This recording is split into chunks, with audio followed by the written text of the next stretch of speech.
نحمدہ ونصلی ونسلم علی رسولہ الکریم اما بعد فاعوذ باللہ من الشیطان الرجیم بسم اللہ الرحمن الرحیم الحمد للہ رب العالمین۔ قرآن کریم سورہ فاتحہ اور 30 پاروں کا مجموعہ ہے۔ سب سے پہلی سورت سورۃ الفاتحہ ہے۔ اس سورت کا نام سورۃ الفاتحہ اس لیے ہے کہ الفاتحہ فتحن سے ہے، فتحن کا معنی ہے کھولنا۔ قرآن کریم کو اسی سورت سے کھولا گیا ہے، آغاز کیا گیا ہے، اس لیے اس کا نام سورۃ الفاتحہ ہے۔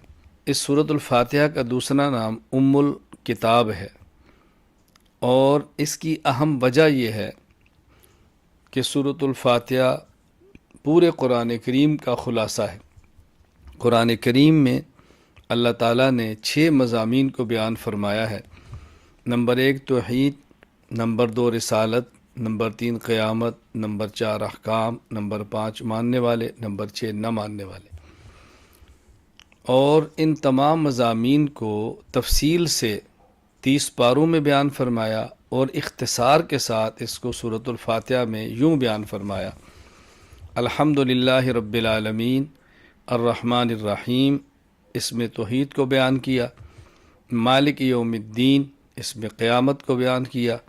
ایاک نعبد و ایاک نستعین، اس میں احکامات کو بیان کیا۔ صراط الذین انعمت علیہم، اس میں رسالت اور ماننے والوں کو بیان کیا۔ غیر المغضوب علیہم ولا الضالین، اس میں نہ ماننے والوں کو بیان کیا۔ اہم بات یہ ہے کہ ماننے والوں کا ذکر الذین انعمت علیہم ایک ہی قسم کے الفاظ سے فرمایا، جبکہ نہ ماننے والوں کے لیے 2 قسم کے لفظ لائے گئے: مغضوب اور ضال۔ مغضوب جو گمراہ ضد اور انا کی وجہ سے ہو، اور ضال جو گمراہ جہالت کی وجہ سے ہو۔ نہ ماننے کی وجہ 2 ہی ہوتی ہیں، یا علم نہیں ہوتا یا علم ہوتا ہے لیکن انسان ضد کی وجہ سے اس کو قبول نہیں کرتا۔ اللہ تعالی ہمیں صراط مستقیم پر چلنے کی توفیق عطا فرمائے۔ سورۃ البقرہ۔ البقرہ گائے کو کہتے ہیں، چونکہ اس سورت میں گائے کا قصہ بیان کیا گیا ہے، اس لیے سورت کا نام سورۃ البقرہ ہے۔ الف لام میم۔ الف لام میم کو حروف مقطعات کہتے ہیں۔ مقطعات مقطعاتن کی جمع ہے، مقطعاتن قطعن سے ہے، جس کا معنی ہے کاٹنا۔ چونکہ ان کو کاٹ کاٹ کے ایک ایک حرف الگ الگ پڑھا جاتا ہے، الف لام میم، اس لیے ان کو حروف مقطعات کہتے ہیں۔ ان حروف مقطعات کا معنی اللہ کی ذات کے علاوہ کوئی نہیں جانتا، اور ان کو قرآن کریم کے آغاز ہی میں لا کر یہ بتایا گیا ہے کہ قرآن کریم اسی کو سمجھ آتا ہے جو اپنی عاجزی اور اللہ کی طاقت اور قدرت کو تسلیم کرے۔ انسان اتنا عاجز ہے کہ قرآن کریم کی سب سے چھوٹی آیت جو 3 حروف پر مشتمل ہے، اس آیت جیسی آیت بھی لانے سے عاجز ہے۔ اس عاجزی کا اعتراف کریں گے، اللہ تعالیٰ قرآن کریم کے مضامین کو کھول دیں گے۔ الذین یؤمنون بالغیب ویقیمون الصلاۃ ومما رزقناہم ینفقون۔ ایمان والوں کی چند ایک صفات کا ذکر فرمایا ہے۔ نمبر 1، وہ بغیر دیکھے اللہ تعالیٰ کی بتائی ہوئی چیزوں پر ایمان لاتے ہیں اور مان لیتے ہیں، جنت، جہنم، ملائکہ، خود اللہ تعالیٰ کی ذات۔ نماز کو قائم کرتے ہیں، پابندی سے نماز ادا کرتے ہیں، اور جو رزق اللہ نے ان کو دیا اسی رزق میں سے اللہ کے راستے میں خرچ کرتے ہیں۔ وَمِنَ النَّاسِ مَن يَقُولُ آمَنَّا بِاللَّهِ وَبِالْيَوْمِ الْآخِرِ وَمَا هُمْ بِمُؤْمِنِينَ۔ منافقین کے اوصاف کو ذکر کیا کہ وہ دھوکہ دیتے ہیں، زمین میں فساد کرتے ہیں، دل کی بیماریاں، حسد، تکبر اور حرص کے اندر مبتلا ہیں، احکام الہی اور ایمان والوں کا مذاق اڑاتے ہیں۔ پھر اللہ تعالیٰ نے منافقین کی 2 مثالیں بیان فرمائی ہیں۔ وَإِذْ قَالَ رَبُّكَ لِلْمَلَائِكَةِ إِنِّي جَاعِلٌ فِي الْأَرْضِ خلیفہ۔ اس اللہ تعالیٰ نے آدم علیہ السلام کا خلیفہ اور زمین میں اللہ کا نائب ہونا بیان فرمایا ہے۔ انسان کے لیے بہت بڑا اعزاز ہے کہ اللہ تعالیٰ نے اس کو اجرائے احکام کے لیے زمین میں اپنا نمائندہ بنا کر بھیجا ہے۔ یا بنی اسرائیل اذکروا نعمتی التی انعمت علیکم واوفوا بعہدی اوف بعہدکم وایای فرہبون۔ بنی اسرائیل میں اللہ تعالیٰ نے بہت انبیاء علیہ السلام کو بھیجا، ان کو دنیاوی خوشحالی عطا فرمائی، فرعون کی غلامی اور مظالم سے نجات دی، ان کو وادی سینا میں آسمان سے من و سلوہ عطا فرمایا، سائے کے لیے بادلوں کا انتظام فرمایا، ایک پتھر سے 12 چشمے ان کے لیے جاری فرمائے۔ اللہ تعالیٰ نے اس صورت میں ان انعامات کا ذکر فرمایا ہے اجمال کے ساتھ۔ بنی اسرائیل نے پھر حق کو چھپایا، اللہ سے ڈرے نہیں، انبیاء علیہ السلام کو ناحق قتل کیا، بچھڑے کی عبادت کی، اللہ تعالیٰ کے کلام میں، اللہ تعالیٰ کی کتاب میں ان نے تحریف کی، بغض اور حسد کی بیماری مبتلا ہوئے، دنیاوی اسباب و مال سے بے پناہ محبت کی، برے اعمال کے باوجود یہ دعویٰ رہا کہ ہم ہی جنت میں جائیں گے۔ اللہ تعالیٰ نے یہی بات ان کو سمجھائی اور سنایا کہ تم انسان کرو، عقل سے کام لو اور انسان بنو۔ وَإِذْ قَالَ مُوسَىٰ لِقَوْمِهِ إِنَّ اللَّهَ يَأْمُرُكُمْ أَن تَذْبَحُوا بَقَرَةً، یہاں سے اللہ تعالیٰ نے معروف واقعہ گائے والا ذکر کیا۔ بنی اسرائیل میں شخص قتل ہو گیا، قاتل کا پتہ نہیں چلتا تھا، موسیٰ علیہ السلام سے درخواست کی گئی، ان پر وحی آ گئی کہ گائے کا ذبح کریں۔ پھر انہوں نے بہانے لگائے گائے کا رنگ کیسا ہو، گائے کی عمر کیسی ہو، بتایا گیا، اور ان نے گائے کو ذبح کیا۔ ذبح شدہ گائے کا ایک ٹکڑا مقتول کے ساتھ لگایا، اللہ تعالی نے مقتول کو زندہ کیا اور اس نے بتایا کہ میرا فلاں قاتل ہے۔ بہت سارے لوگ اس وقت قیامت کے دن کے اٹھنے کا انکار کرتے تھے، تو اللہ تعالیٰ نے ان کو بتایا کہ دیکھو جس طرح یہ شخص زندہ ہوا اور بتایا، اللہ تعالیٰ اسی طرح قیامت کے دن سب کو اٹھانے پر قادر ہیں۔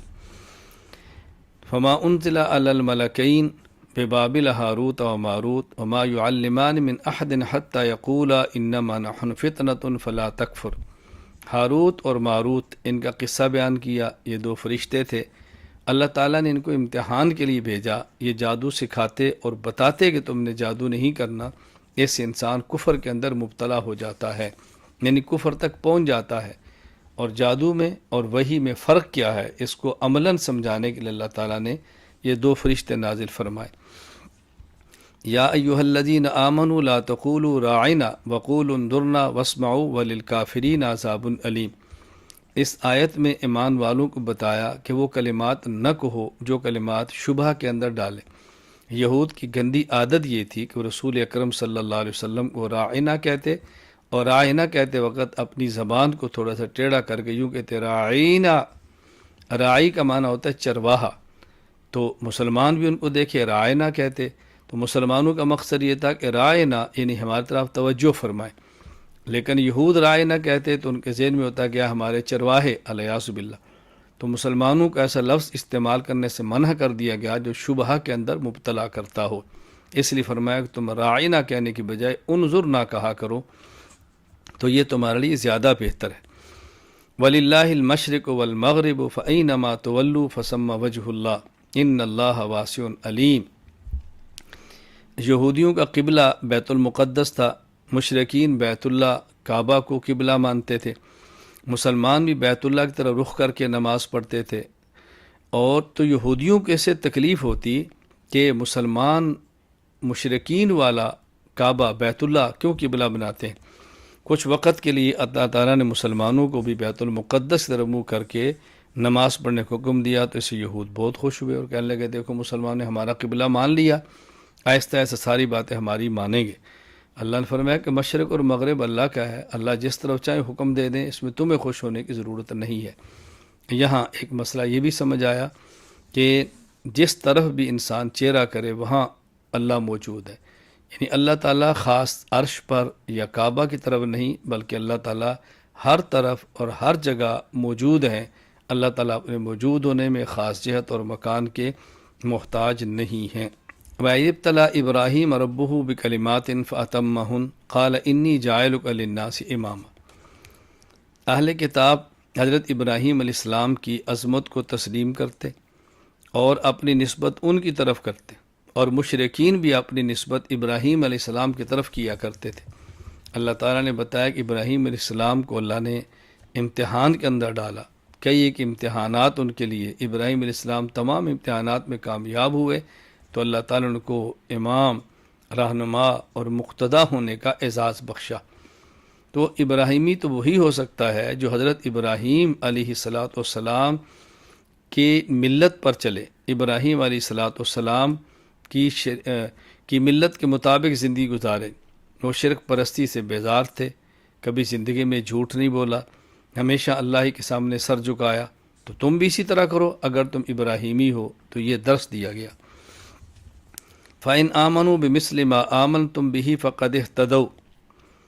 اس آیت کریمہ میں صحابہ کرام کا بطور خاص ایمان میں معیار حق کو نہ بتایا گیا کہ صحابہ کرام معیار حق ہیں، عقائد میں، ایمان میں، اعمال میں بھی معیار حق ہیں۔ اس کا ذکر آگے پارہ نمبر 11 کے اندر آئے گا۔